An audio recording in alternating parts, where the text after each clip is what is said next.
Hello दोस्तों, कैसे हैं आप लोग। आज की हमारी कहानी है नुकसान। ये तुम क्या कर रही हो? तुम ऐसी लापरवाही कैसे कर सकती हो? तुमसे एक चीज़ नहीं संभलती। अब मम्मी को पता लगेगा तो ना जाने क्या होगा। आज तो हम सबकी सामत आने वाली है। नमन अपनी पत्नी अनन्या से बोला। सॉरी नमन, मुझसे गलती हो गई। समझ नहीं आ रहा कि ऐसा कैसे हो गया। अनन्या धीरे से बोली। हुआ यूं कि आज अनन्या की बुआ के घर कोई फंक्शन था। एक ही शहर में होने की वजह से अनन्या और उसके ससुराल वालों को भी बुलाया गया था। अनन्या अच्छे से तैयार होकर फंक्शन में पहुंची। उसने लाल रंग की साड़ी और उससे मिलती जुलती ज्वेलरी पहन रखी थी। मायके के कुछ रिश्तेदार अनन्या को उसकी शादी के बाद पहली बार मिलने वाले थे, इसीलिए वो बहुत ज़्यादा उत्साहित थी।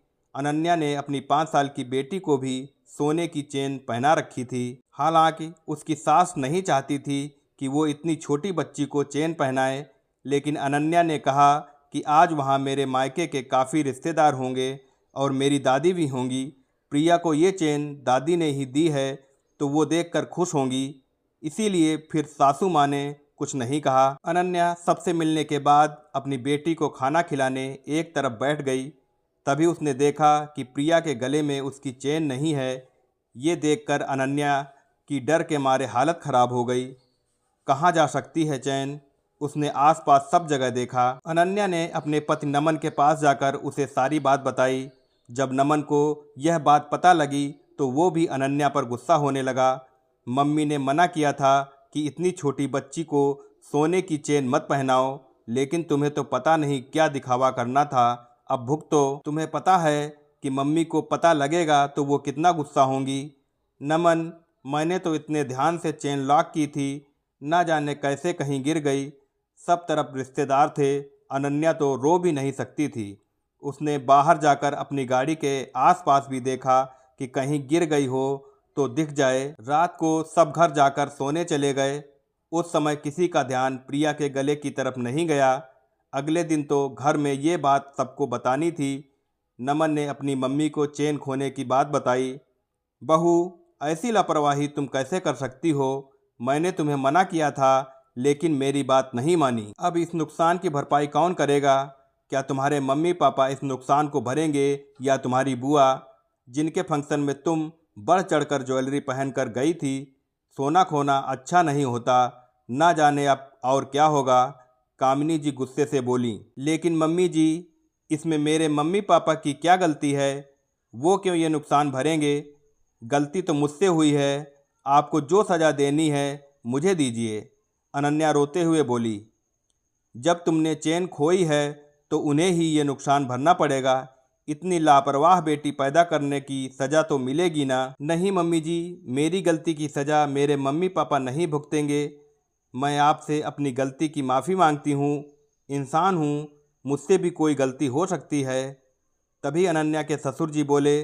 बहू, तुम चुप हो जाओ। कामिनी, गलती तो किसी से भी हो सकती है। कामिनी, याद करो, एक बार तुमसे तुम्हारे झुमके और एक बार पायल खो गई थी तो मेरी माँ ने तुमसे केवल इतना कहा था कि बहू आगे से ध्यान रखना। माना बहू से गलती हुई है, उसने लापरवाही की है, लेकिन इसका मतलब यह नहीं कि उसके मायके वाले भरपाई करेंगे। अब बात को यहीं ख़त्म करो। लेकिन जो नुकसान हुआ उसका क्या? मम्मी, अगर हमसे कोई नुकसान हुआ है तो उसकी भरपाई हम ही करेंगे, कोई दूसरा नहीं। अनन्या लगातार रो रही थी। ससुर जी की बात सुनकर उसे थोड़ी राहत जरूर मिली थी, लेकिन उसकी छोटी सी लापरवाही की इतनी बड़ी सज़ा हो सकती है वो सोच भी नहीं सकती थी। भाभी, देखना, क्या यही चैन है प्रिया की? तभी वहाँ नमन का छोटा भाई आया। अनन्या देवर के हाथ से चेन लेकर उलट पुलट कर देखने लगी। हाँ, ये तो वही चेन है। ये आपको कहाँ से मिली? भाभी, जब आप मम्मी से चेन खोने की बात कर रही थी तो मैंने सोचा कि कल रात आप पार्लर पर तैयार होने गई थी तो कहीं ऐसा ना हो कि चेन वहीं गिर गई हो, इसीलिए मैं वहीं देखने चला गया। संयोग से अभी पार्लर वाली भाभी के घर सफाई वाली नहीं आई थी। ये चेन वहीं कुर्सी के नीचे पड़ी थी। देवर की बात सुनकर अनन्या रोने लगी। भैया, आज आपकी समझदारी ने मेरे घर वालों के माथे पर कलंक लगने से बचा लिया। मैं आपका एहसान कभी नहीं भूल सकती। शायद जब मैं कल पार्लर पर तैयार हो रही थी तो प्रिया रोते रोते मेरी गोद में सो गई थी। तभी शायद मेरी साड़ी में अटक कर चेन खुल गई होगी और वहीं गिर गई होगी। थैंक यू भैया। अब तो बहू को माफ़ कर दो कामिनी, ससुर जी बोले। एक शर्त पर, बहू को वादा करना होगा कि आगे से वो इतनी लापरवाही नहीं करेगी।